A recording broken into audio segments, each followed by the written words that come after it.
Selamat datang di Cerita di Rumah dan kali ini saya Jani ini bersama dengan salah satu pemuda yang pastinya sudah sukses. Udah belum? Hampir. Hampir ya. Oke. Ini saya udah bareng sama seseorang yang datang jauh-jauh dari Jogja ke Purwokerto. Ini adalah pemuda yang muda, kreatif dan juga pastinya inovatif. Ini ada Mas Ahmad atau Mas Oyet. Ahmad Oyet. Ahmad Oyet, oke. Gimana kabarnya Mas? Alhamdulillah baik. Baik ya? Baik. Oke, boleh dong disapa buat teman-teman yang sudah join di Instagramnya Halo di teman-teman rumah. semua. Halo, pastinya semua keluarga di rumah baik ya hari Ya. ini ya. Hari Sabtu walaupun di luar mendung, Ya, kan? gloomy. Gloomy gitu ya. Ya. Tapi kita di sini pengen ngobrol-ngobrol, barangkali nanti bisa menginspirasi teman-teman yang ada di rumah semuanya. Nah, kita nanti bakal kenalan sama Mas Oyet, terus kemudian juga nanti kita mau tanya-tanya tentang produknya. Punya produk apa sih? Mas Ahmad kira-kira bikin apa? Apa bikin kopi? Atau mungkin bikin makanan atau bikin apa atau mungkin bikin sesuatu yang nggak penting. Nah, kita nanti bakal tanya-tanya sama Mas Oyet pastinya. Mungkin kita akan kenalin dulu. Ini adalah Mas Ahmad dari Jogja yang punya satu brand, namanya adalah Ruby Craft. Bener ya? Betul. Betul ya, Ruby Craft. Jadi Ruby Craft ini kalau nggak salah ini bergerak di bidang apa namanya sih? Manufaktur tableware. Iya, Seperti dari kayu. itu dari kayu ya. Oke. Dan tema kita hari ini adalah wooden kitchenware. Makanya kalau misalkan kita ngomongin wooden udah pasti kayu. Nah, kitchennya ini di mana nih? Apakah bikin penggorengan? Bukan. Bukan. Atau bikin mungkin mangkoknya, atau bikin sendoknya, atau bikin apanya? Nah, kita akan ulas di sini. Coba dong, boleh diceritakan soal Mas Ahmad ini, Mas Ahmad Oyet. Ruby Craft ini awal mulanya seperti apa? Kemudian nanti kita bakal ngobrol lebih dalam lagi, tapi sedikit nih tentang historinya sebelum Mas Oyet menjadi pengusaha, sebelum Mas Oyet menjadi seorang manufaktur untuk di bidang wooden kitchenware ini. Boleh ceritain dikit? Ya, perkenalkan nama saya Ahmad. Halo teman-teman di rumah. Saya bergerak di bidang manufaktur kerajinan tableware, khususnya peralatan dari kayu seperti sendok, mangkok, sotil, talenan, dan juga tumbler dan macam-macam lainnya. Oh gitu, lengkap ya? Lengkap. Tapi kita masih di bidang tableware aja. Memang kita ngejarnya emang spesialisnya di situ. Oke. Yang lain. Nah, itu kalau boleh tahu Ruby Craft ini dari tahun berapa sih? Kita kalau mulainya dari 2015-2016 ya. Berarti udah sekitar ada 6-7 tahun ya? Iya, tapi efektifnya kita manufaktur baru 3 tahun, 4 tahun. Oke. Karena pandemi kah? Atau sebelum pandemi pada saat Sebelum itu? pandemi. Sebelum pandemi ya? Kita udah fight. Oke, baik. Sebelumnya apakah Mas Ahmad ini adalah seorang tukang kayu? Kelihatannya gimana nih? Soalnya ini belum bisa dilihat ya, apakah ini sebetulnya adalah pengusaha yang punya background tukang kayu atau gimana gitu kan? Yeah. Mungkin dulu backgroundnya adalah seorang pilot atau apa gitu, karena dengar-dengar katanya dulu kerja di bandara. Iya, kerja di bandara awalnya. Dulu saya jadi pilot. Gitu. Pilot apa nih? Pilot. Pilot pesawat. Oke. Enggak, kita dulu saya setelah lulus kuliah, saya kerja di bandara selama 3 tahun. Kebetulan saya jadi supervisor di salah satu toko oleh-oleh yang dia itu menyediakan toko oleh-oleh dan kerajinan. Oh gitu. Nah, kebetulan di situ saya melihat wah kayaknya ada peluang nih di bidang kerajinan ini. Oke. Setelah itu saya kerjasama dengan teman saya untuk membuat atau meng-create suatu produk agar bisa dijual lebih, biar harganya juga pastinya lebih oke gitu ya. Kreativitas anak muda gitu. Oke. Nah, kemudian dari bandara terus keluar itu apakah langsung punya workshop gitu? Mungkin backgroundnya kan anak orang kaya ya. Enggak juga. atau mungkin pada saat itu masih punya vendor apa gimana gitu? Ya, untuk awalnya kita sih kerjasama ya dengan vendor gitu. Kerjasama. Ya, kemudian lama kelamaan kita mempunyai banyak produk dan banyak ide-ide nih yang tidak bisa dikerjakan sama vendor-vendor kita. Oke. Kemudian kita mulailah membuat produk gitu. Awalnya sih saya beli produk dengan uang gaji saya gitu. Dengan awalnya itu 2 juta rupiah. Modal 2 juta rupiah. 2 juta rupiah Oke. pada awal itu dari gaji saya belikan all in di produk itu. Terus saya tawarkan tuh semua toko di Malioboro tuh saya tawarkan semuanya. Oke. Alhamdulillah nggak ada yang terima. Nggak ada yang terima? Nggak terima. Kenapa Hanya tuh? terakhir satu-satunya yang mau nerima itu adalah Hamzah Batik atau Mirota Oh, Batik. Mirota, oke. Ya, awalnya di situ sih kita dapat pertolongan dari mereka gitu. Nah, alasannya apa sih dari mereka? Apakah dari segi kualitas barangnya atau mungkin dari harganya atau apa? Yang pasti overprice saat itu. Oh, overprice. Ya, overprice karena barang kita awalnya itu saya mainnya kerajinan dengan lukisan gitu. Jadi misalkan tempat tusuk gigi, Ya, terus kita lukis wayang dilukis, sesuai identitas kita di Jawa ya, di Jawa, Jogja ya. gitu. Nah kebetulan yang masuk hanyalah di Mirota Batik. Oke. Dari situ kita putar karena sejak awal bisnis saya ini emang kita nggak ada pembiayaan dari bank. Oh dari gitu. itu. Jadi Ya. belum ada bantuan, Belum kemudian ada. juga Sampai belum sekarang pun kita juga nggak tanpa menggunakan bantuan. itu. Luar biasa sekali ya. Iya. Oke, Mas. Lanjut lagi nih. Dari situ Mirota kemudian sudah dapat jalan ya. Ya, dari dapat situ. jalan satu itu. Dapat jalan baru satu toko. Habis itu langsung bikin apa nih? Habis itu kita mulai tawarkan ke luar Jogja, lalu kita juga silaturahmi dengan dinas-dinas di Jogja, ada dinas Desperindak gitu ya, perdagangan gitu perdagangan. kita tawarkan. Kebetulan ada peluang untuk pameran pertama tuh di Jogja Expo Center, kebetulan cuma 100 meter dari rumah saya, Oke. di situ tuh awalnya tuh. Terus Khusus untuk craft itu memang? iya untuk Atau handicraft. atau mungkin pameran untuk Pamer- UMKM atau apa? UMKM. Oh. Terus UMKM. Terus habis itu kita mulai banyak yang tahu kan. Wah, terus dari Desperindak sendiri tertarik nih karena waktu itu saya yang jaga saya sama teman-teman masih muda-muda semua habis lulus kuliah kan. Mungkin ya orang Desperindaknya kasihan ini anak muda kok udah mulai jualan gitu ya. Jualan Apa nggak udah dikasih kayu uang ya. sama orang tuanya gitu kan. Iya. Tapi nggak apa-apa justru bahwa kita mau menunjukkan gitu loh, kita ingin sukses lebih muda gitu loh. Jadi gimana sih ngerasain bisnis gitu gitu. Karena kan bisnis di Indonesia itu sangatlah fluktuatif gitu ya. Iya. Jadi kita coba gitu pameran di situ. Kemudian ada tuh yang tokonya dulu di Malioboro saya tawarin nggak mau. Yang nggak mau di situ Di datang. situ datang terus Ah. tolong dong bisa nih dimasukin di toko saya, ini kartu nama saya gitu. Oh, Bukannya ini akhirnya yang ya. menolak saya. Kayak dejavu gitu Iya, ya. heeh. Terus kita ya udahlah kita komen gitu. Kita kita kolaborasi Kolaborasi, gitu, untuk memperluas pasar. Mm-mm. Kemudian dari situ datang juga orang kementerian gitu. Udah untuk mulai ada lihat. yang lirik Iya, ya. mulai ada yang Ah. lirik karena kita banyak mengikuti pameran gitu, Oke. show gitu.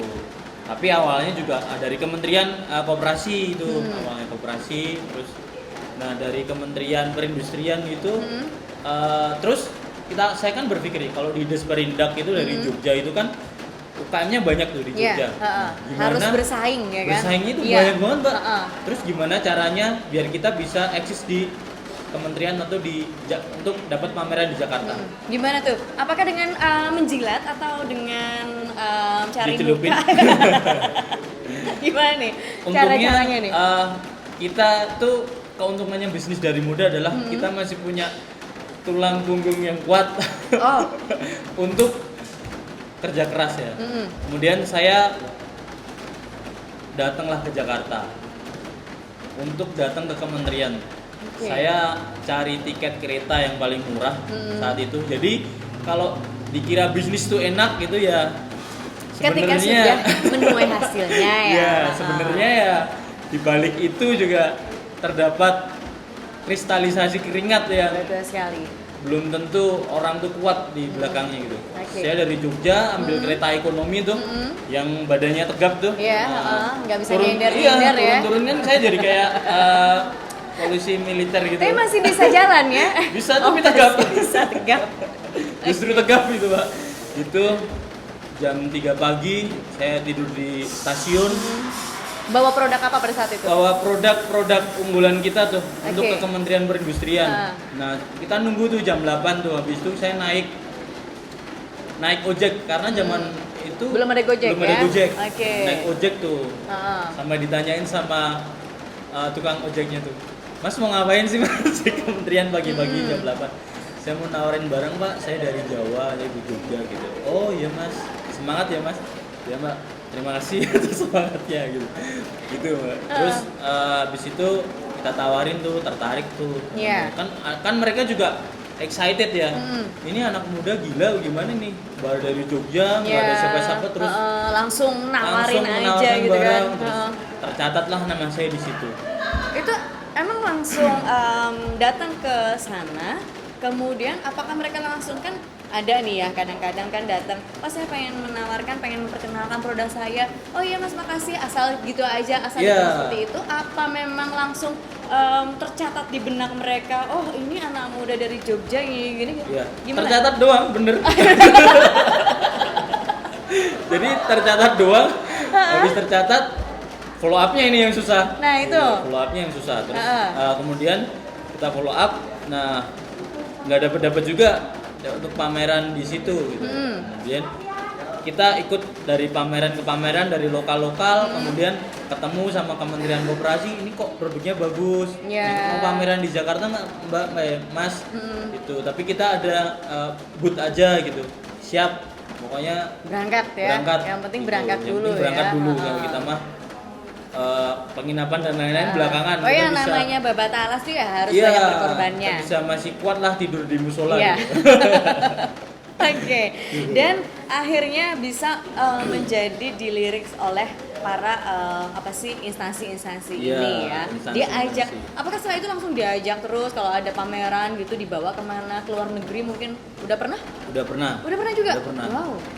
Kemudian dari kementerian ke kementerian kita ikut seleksi terus nih Mbak. Oke. Jadi kita harus bener-bener develop produknya tuh harus bener gitu. Jadi harus bagus gitu kan. Iya. Kualitasnya bagus Iya, gitu kualitasnya kan ya. bagus dan punya produk yang signature-nya apa nih? Kuatnya di apa? Nah, kebetulan kita kuatnya di Handicraft di itu. tableware. Tableware. Gitu. Nah, kemudian diajaklah pameran, ditawarin, kemudian kita tuh selalu siap gitu ya. Mau yang mendadak, mau yang nggak mendadak, mau yang besok berangkat kita Iya, selalu langsung siap. berangkat. Iya, Oke. karena nggak ada kerjaan waktu itu. Iya, karena pada saat itu udah resign ya. Iya, Sudah resign udah jadi resign. di Jadi- rumah mau gimana lagi selain Iya. jualan tablecraft ini kan? Iya. Oke. Terus kita diajak pameran dari Jakarta, dari kota ke kota. Awalnya tuh malah namanya customer kita udah di Jakarta karena kita lebih sering pameran di Jakarta daripada di Jogja. Oke. Gitu. Ntar jangan-jangan orang Jogja kaget, ini produk dari mana Iya, gitu ya? ini dari mana gitu. Makanya kenalnya sama influencer Jogja yang food gram itu kita terlambat Oh gitu. karena kita mulainya dari Jakarta gitu. Oke baik. Dan kemudian pada saat itu sudah banyak yang melirik, terus kemudian dari instansi melirik, terus kemudian juga banyak apa sih sekarang produknya masuk ke apa? Masuk ke pasar apa sih? Kita kemudian mulai tuh karena udah sering pameran, terus kita dapat banyak pelatihan juga. Kemudian kita salah satu gitu. dari sejak kuliah saya tuh paling seneng kalau ikut seminar gitu. Seminar, pelatihan. Iya, pelatihan. Oke. Itu jadi ada pelatihan yang berbayar sampai yang tidak bayar sampai yang dibayar itu kita ikut semua. Jadi Oke. untuk scale up kita. Berarti itu Mas Ahmad sendiri? Iya, Mas saya yang Ahmad Toya datang. sendiri yang datang kemudian Iya. ikut workshopnya gitu. Jadi Ikut bukan workshop. si tukang pada saat mungkin pada saat itu mungkin sudah Iya. punya tukang, Mas Ahmad yang datang. Iya, saya yang datang. Oh, Untuk berarti sekarang jadi tukang kayu. saya Iya. enggak. Itu jadi kita ajarkan dulu nih sama tukang-tukangnya, sama kita tukang-tukang. brief ini Iya. desain dari kita gitu. Gitu. Kemudian dari situlah kita berangkat mulai nih dilirik, Mas berangkat ke luar negeri gimana? Oke siap, kita mulai difasilitasi sama Kementerian Perdagangan untuk berangkat ke Vietnam. Iya. Terus juga fasilitas pameran Trade Expo Indonesia waktu itu. Oke. kita ketemu Itu sama dari Indonesia berapa pengusaha, berapa berapa brand? di Vietnam Ah. itu hanya 6. Tapi semuanya itu untuk produk kayu. Enggak, macam-macam. Oh, macam-macam. Nanti produk. Kalau yang dari Jogja saya sendirian. Luar biasa ya. Oke, lanjut kita ke ini ya. Mungkin kalau misalnya ini perjalanannya sudah. Kemudian sekarang kita ngomongin ke produksi. Jadi Wah. dari proses kreatifnya sampai dengan produk pakai, mungkin boleh nih diceritain. Ini kayaknya menarik banget soalnya. Ya, kalau untuk produksi sebenarnya kita itu mulai dari kayu gelondong yang kita beli di perhutani gitu ya. Karena Ini sorry, legal? legal. Oke, baik. Of course. Karena kita punya certified yang legal wood gitu. Itu emang di tracking kayunya itu dari mana, belinya di mana, angkutnya apa, Angkutnya oke. platnya pakai apa gitu. Kita punya legal wood di situ. Oke, baik. Kemudian kita juga bertanggung jawab juga untuk membeli dari masyarakat sekitar hutan di Blora. Kebetulan kita tuh mengambil kayunya dari Blora. Oke. Nah, selain di Blora itu kayunya bagus, kayu paling bagus, kayu jati paling Ambilnya bagus. jati? Iya, kayu Produknya dari kayu jati. kayu jati. Wow. Iya. Produk unggulan kita emang dari kayu jati dari Oke. Blora. Karena di Blora tuh memang kayu jati terbaik di dunia itu dari Blora. Karena daerahnya yang kering Oke. dan banyak minyak di sana. Jadi semakin Jadi coklat. kinclong ya Iya, nanti ya, semakin coklat gitu. semakin Karena coklat gitu. Kayunya kan untuk tumbuh besar kan mereka butuh effort gitu. Iya, Seperti usaha kan semakin Semakin pengen besar, semakin banyak juga Iya, ya. effortnya Effortnya semakin besar. besar. Oke. Kemudian kita potong habis kita bentuk menjadi kayu jati, jadi talenan, Iya. jadi mangkok gitu. Ada yang jadi tumbler nih. Kalau tumbler ini kebetulan kita membeli dari bahannya, membeli dari masyarakat sekitar hutan. Ini yang masih gelondongan juga. Iya, masih tapi kecil. Ini Oh. sebenarnya itu ranting Berarti untuk kayu bakar. muda, kayu muda gitu apa gimana? Enggak, ini rantingnya kayu jati yang gede-gede. Yang gede-gede itu? Iya. Heeh. Itu rantingnya itu kan biasanya dijadikan kayu bakar. Iya betul betul Terus betul. kita value added untuk kita jadikan tumbler. Oh gitu, jadi nggak kebuang ya. Dan ngomongin limbah, Iya. itu ada limbahnya kan Ada, pastinya. pasti ada Ha-ha. limbahnya. Tapi limbahnya kita buat lagi seperti tempat sambel yang gedenya cuma segini, yang kecil-kecil, kecil-kecil. iya. Jadi limbah-limbah kita itu semua kita manfaatkan dengan baik. Terus bubuknya juga bisa kita press seperti jadi tatakan gelas Iya. gitu. Heeh. Jadi memang kita zero waste gitu. Nggak Untuk kebuang kayu, lah ya. nggak Jadi kebuang. kalau ngomongin limbahnya berarti aman nih Ya, aman. gitu dari si workshop ini. Ya, debu-debu Oke. debu-debu amplasanya juga bisa untuk jamur, rumah jamur. Oh ini jamur-jamur tiram itu Iya, ya? jamur Ha-ha. tiram itu Oke kan oke. pakai kayu serbuk kayu gitu. Iya betul betul betul. Limbah-limbahnya kita gunakan dengan Oke, itu dari bahan bakunya. Bahan Kemudian masuklah ke ruang produksi, ke workshop. produksi. Ya, Oke. kita kebetulan ada beberapa mesin dari mesin bubut, mesin CNC, CNC engraving sampai CNC laser gitu. Ntar dulu, ngomong-ngomong si workshop ini sudah ada dari tahun keberapa nih ketika usaha ini? Ini kan kalau Kita- bisa dibilang kalau dari workshop, setelah berapa tahun berjalan tanpa workshop, kemudian berani bikin workshop. 1 tahun itu berjalan tanpa workshop, kemudian tahun berikutnya kita udah mulai Langsung develop. workshop? Iya. Wah luar biasa. Ini langsung beli mesin gitu? Enggak, karena kan kita memang basicnya dari awal kan kita nggak ada investor ya, dan juga nggak ada pembiayaan gitu. Oke. Karena menurut saya ini, saya salah satu yang mempercayai mazhab bahwa bagaimanapun juga kita harus putar itu kas kuat-kuatnya itu. Jadi perputaran kas itu arus kasnya itu harus kuat gitu loh. Berarti di situ kenceng ya? Ya itu Oke. kenceng, pokoknya siap makan nasi tempe. Gitu ya, nasi Gitu. garam. Oke, Gitu, nah jadi- di situ 1 tahun kemudian bikin workshop gitu. Workshopnya dari kecil, terus kita pokoknya developnya pelan-pelan gitu mbak. Oke, Seada uangnya pokoknya. Oke, dan pastinya manpowernya juga kan ya, dari berapa orang dulu Iya, awalnya. dari beberapa orang dulu, kemudian dari workshop in-house kan, ada beberapa orang di situ. Terus kemudian kita mulai berinvestasi juga, kan ada tuh apa pengrajin atau tukang di desa, dia biar tetap kerja di rumah, Iya. itu kita kasih investasi Orderan. mesin. Oh, investasi mesinnya mesin. Terus langsung. ini desain saya, ini bahan baku dari saya. Iya. Nanti kita tinggal bayar tenaganya berapa. Oh, Kenapa gitu. kayak gitu Mbak? Karena itu merupakan salah satu trik untuk meratakan ekonomi kerakyatan. Jadi dia tetap beli gula, beli rokoknya kan di tetangganya. Iya, Jadi betul. duitnya kan perputarannya di Iya. desa dia. Tapi juga meminimalisir operasional juga pastinya. Nah, this case. Gitu ya. Oke, luar biasa banget sih, keren ini. Oke, terus kemudian lanjut nih dari produksi itu, dari workshop kecil kemudian invest mesin ke Iya, mesin tukang-tukang yang ada alat-alat. alat-alat yang di desa-desa atau di daerah-daerah gitu. Terus kemudian apa lagi? Ya, kemudian ada cerita menarik untuk workshop ini Mbak. Kan awalnya itu kita pameran di Inacraft ya. Inacraft, terus ada Jakarta tuh ya? di Jakarta ada buyer dari Malaysia. Gitu. Workshop kita tuh masih jelek banget. Itu dia buyer dari Inacraft beli di sana, kemudian dia pengen main ceritanya nih ke Iya, Jogja. pengen main. Pengen main ke Iya, workshop gitu. Pengen main ke workshop. Kan saya deg-degan ya. Ah. Ini workshopnya masih belum jadi, cuman kayak dari bambu, dari galvalum doang gitu. Gitu. Terus dia, iya Mbak, kalau mau main ke sini boleh, tapi workshopnya jelek. Terus dia datang lah gitu. Saya udah deg-degan lagi. Kalau habis ini dia nggak order, ya udah nggak apa-apa. Belum rezeki kita. Yang penting kita itu usaha semaksimal mungkin. Nah, pokoknya untuk deal nggak dealnya udah kita pasrahkan sama Tuhan Yang Maha Esa gitu. Oke. Gitu. Terus kemudian dia datang nih. Hmm. Ya dia mungkin udah merasa kok kayak gini gitu ya. Terus alhamdulillahnya dia tuh nggak melihat dari workshopnya, Tapi dia ngeliat lihat produknya. dari sosok ownernya nih, bisa bertanggung Ownernya. jawab nggak Oh, gitu. iya. Bertanggung jawab nggak, itu namanya trust issue dari ownernya gitu. Iya.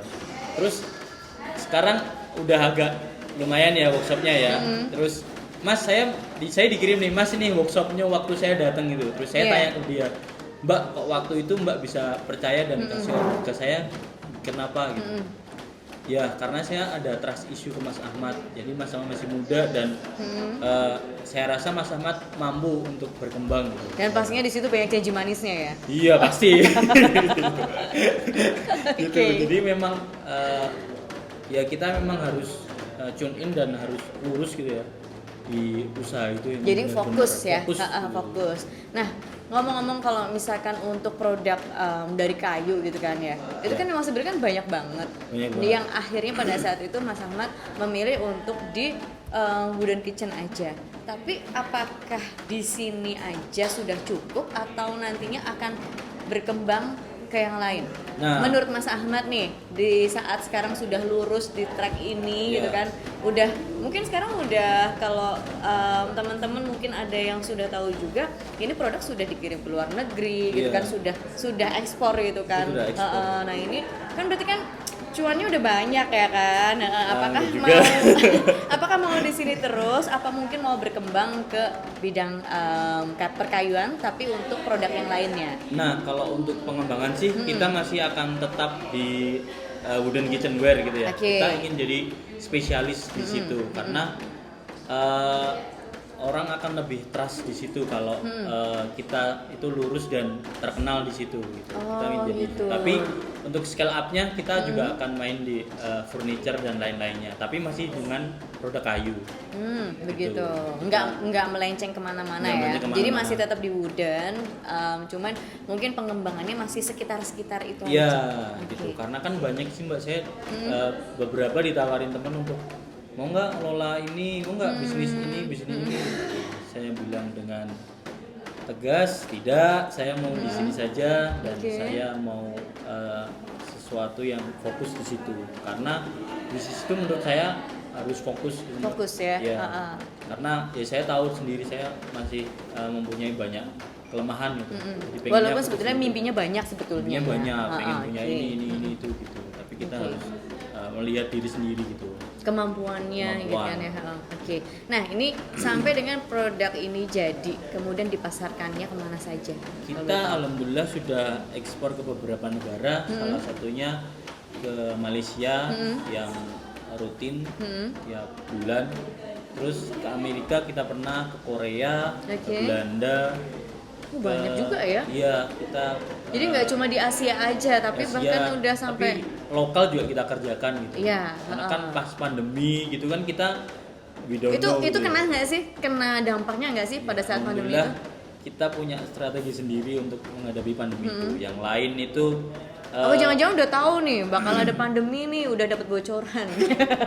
dari Tuhan Yang Maha Esa. Enggak, kita nggak punya Enggak orang ya? dalam. Enggak ya? Oke. Kita punya strategi untuk pas pandemi itu. Jadi yang lain itu untuk stop bakar uang, kita juga bakar uang di marketingnya, kita kencengin di online-nya karena Iya. kan ekspornya kan macet ya. Iya. Nah, kita jualan di dalam negerinya, kita gitu. kasih promo, kita kasih kan orang tuh di rumah semua. Iya, Terus pada ngumpul di Instagram. Iya. Nah, kolamnya Nah, kan itu di ketahuan. situ ya, Kolamnya kan di situ, ya udah kita mancing di situ.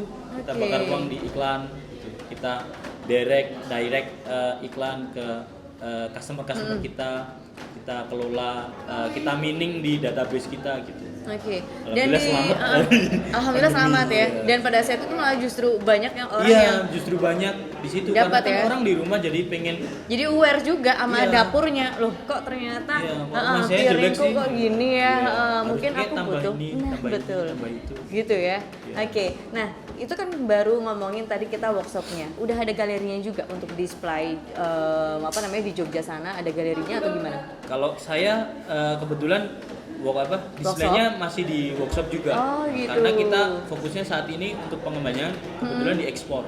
Oke. Gitu. Jadi kadang tuh orang sebenarnya nggak perlu sih misalkan ya, Iya. nggak perlu bikin galeri dulu. Kadang kan orang ada yang ini kita tuh harus bikin galeri dulu biar Iya. orang kalau misalkan datang ke tempat kita tuh ini loh galeri kita gitu. Iya. Kadang malah kebalik ya. Justru yang penting tuh malah tempat produksi aja sudah cukup. Yang penting sekarang kita tahu nih pasarnya di mana sih, kita bakal jual online. Nah, Betul. gitu.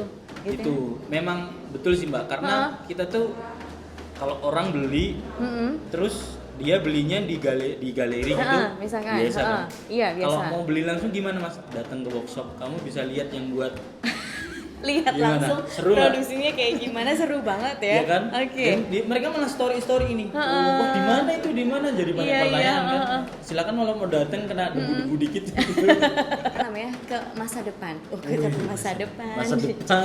Masa depan antara oh enggak ya. Masa depannya sih Rubicraft ini. Masa depannya Rubicraft ini apakah akan menjadi produk massal seperti pabrikan Iya. atau ini hanya akan dijual secara limited? Iya. Kalau pengembangannya ke depan Pengembangannya sih ke depan. kita mau di produk massal untuk ekspor ya. Karena Tetap ya? untuk tetap Oke. fokus kita di ekspor dan Ekspor. juga dalam negeri juga kita akan mulai kembangkan tuh pemasaran di dalam lebih masif lagi untuk kota-kota besar dan juga di luar pulau. Untuk ekspor kita akan fokus ke Jepang dan Amerika.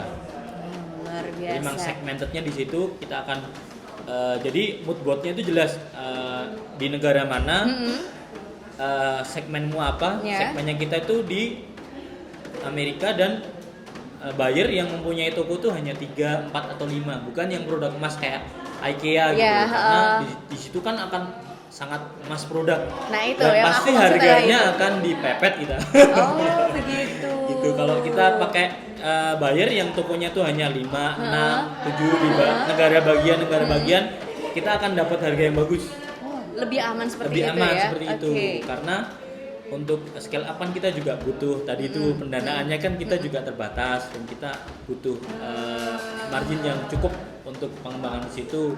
Tapi biasanya kalau udah kayak gini banyak yang mepet ya buat pendanaan ya. Ada yang kasih bantuan, ada yang ayo Mas mau ambil berapa loh. Ya, itu Gitu banyak ya? sekali. Oh, banyak sekali ya. Yang hibah nih yang ada nih. Belum ada yang hibah, mungkin nanti si bos mau hibah boleh ya. Iya, Oke.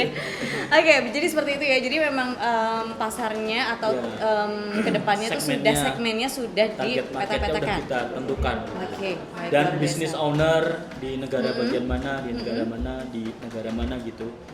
Ini lebih- melalui research dulu atau gimana nih? Pasti. Luar biasa, Pasti jalan-jalannya riset. kemana-mana ya. Iya mbak, kebetulan sih.